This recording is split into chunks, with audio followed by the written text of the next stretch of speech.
जिंदाबाद, मोदी जी को जय श्री राम।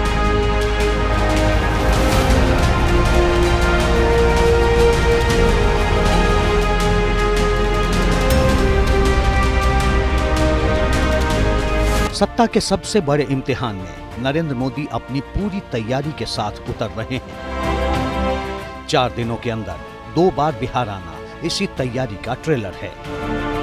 नरेंद्र मोदी को पता है कि बिहार में आरजेडी नाम की पॉलिटिकल फोर्स को नजरअंदाज नहीं किया जा सकता है, लिहाजा नवादा में नमो संग नीतीश का पावर शो प्लान किया गया। मोदी 400 प्लस के साथ मैदान में हैं, तो नीतीश 40 में से 40 की गारंटी मोदी को दे रहे हैं।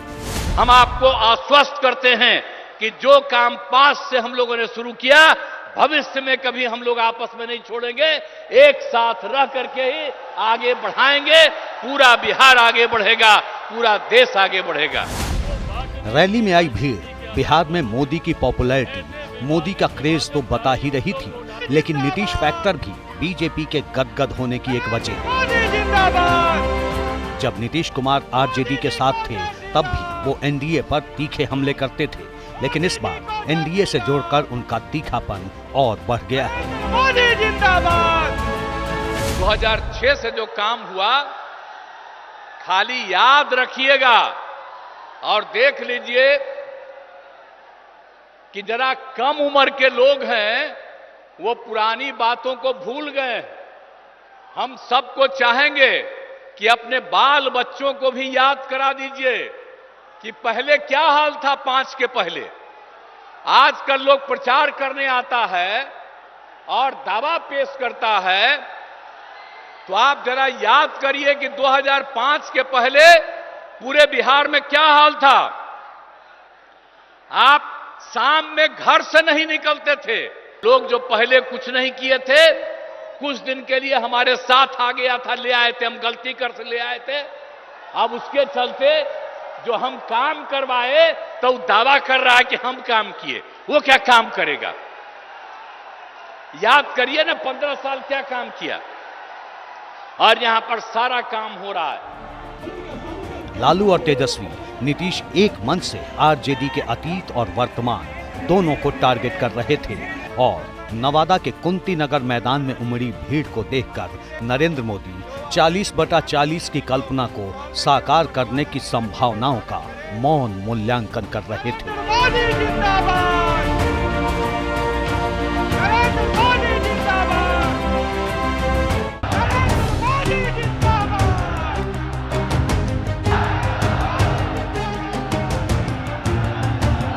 बिहार में 40 सीटों का चक्रव्यूह एनडीए कैसे भेदेगा? किन मुद्दों को तीर बनाकर छोड़ा जाएगा और किन कामों को ढाल बनाकर टिका जाएगा? ये नवादा के मंच से नरेंद्र मोदी ने जग जाहिर कर दिया। बीते 10 वर्षों में गरीब कल्याण के लिए जो काम हुआ, वो आजादी के बाद के 6 दशकों में भी नहीं हुआ था। जो 500 वर्षों में नहीं हो पाया, जिस राम मंदिर के निर्माण को रोकने की कांग्रेस और आरजेडी ने बरसों तक कोशिश की, वो राम मंदिर बनकर तैयार हो गया। मोदी ने भारत को आंख दिखाने वालों को सबक सिखाने की गारंटी दी थी। नतीजा, जो भारत को आंख दिखाते थे, अब वो आटे के लिए भटक रहे हैं। यहां बिहार में तो गजब हाल चल रहा है। यहां इंडी गठबंधन एक उम्मीदवार खड़ा करता है तो दूसरा नेता कहता है कि असली उम्मीदवार वो है। यहां आपस में ही सिर फुटबल मची है। आज इंडिया गठबंधन पर मोदी का ये अटैक बीजेपी के चुनाव प्रचार का सार है। 19 अप्रैल को 21 राज्यों की 102 सीटों पर मतदान होना है। इनमें से एक सीट नवादा भी है, और उससे पहले हर सीट पर मोदी के तरकश से यही तीर निकलेंगे। सवाल है कि नीतीश फैक्टर मोदी के मिशन 40 में कितनी मदद करेगा। पिछली बार भी नीतीश कुमार बीजेपी के साथ ही थे और मुझे लगता है कि बीजेपी और जेडीयू ये नेचुरल अलाई हैं। इनमें जो दोस्ताना है वो स्वाभाविक है, लोग इसको पसंद करते हैं। क्योंकि नीतीश कुमार की छवि बड़ी अच्छी रही है, साफ़ सुथरी छवि, ईमानदार छवि, और जब उनका पहला टेन्योर था वो सुशासन का था, वहाँ लॉ एंड ऑर्डर की सिचुएशन बहुत अच्छी हो गई थी। और उनका जो पिछड़ी जाति में उनका प्रभाव है, एक तो वो खुद ही कुर्मी है और उन्होंने एक अति पिछड़ा भी वहाँ एक वर्ग तैयार किया। तो अगर हम एनडीए को ओवरऑल देखें, नीतीश कुमार देखें, जीतन राम मांझी देखें, और उसमें हम अगर चिराग पासवान को भी देख लें जो दलितों के नेता हैं, तो इन सबको अगर हम मिला दें तो अगड़ी जाति के लोग वो बीजेपी के साथ होते हैं, और जो पिछड़ी जाति और मुस्लिम समुदाय है वो नीतीश कुमार के साथ होता है, और बाकी जीतन राम मांझी का जो अति दलित है वो उनके पीछे है, और जो दलित समुदाय है वो चिराग पासवान के पीछे है। तो 2019 में भी एनडीए को 40 में से 39 सीटें मिली थी।